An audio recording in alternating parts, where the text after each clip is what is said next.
Red Kayak, Chapter 28. A for sale sign appeared at the end of the D'Angelo's driveway a few days later. We'd already heard that they moved out. At least they were together, I thought.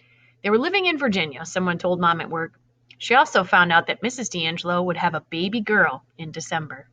I still ride my bike by their place once in a while. You can't see the house from the road, of course. But I met a real estate guy coming out of the driveway one day in a black BMW. He stopped to put down his window and say hi. I asked him did he have a buyer yet, and he said no. So I asked him how the garden was doing, the one by the pool with the rocks and everything. He smirked. No garden there anymore.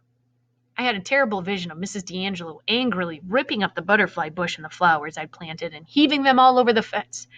She took it with her, he laughed. Dug up all those plants, the big purple one, the stones, everything. She did? I guess my mouth hung open after I asked the question. Weird, huh? The guy asked me.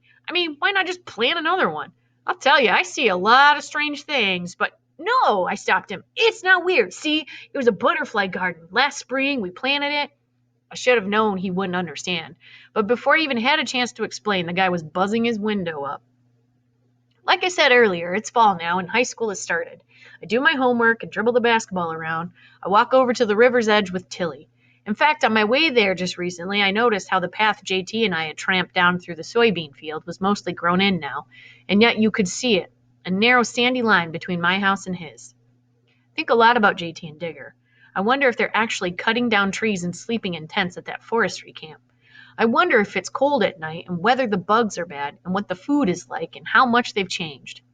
I don't suppose I'll ever hear from them again, but Mom says otherwise. Maybe.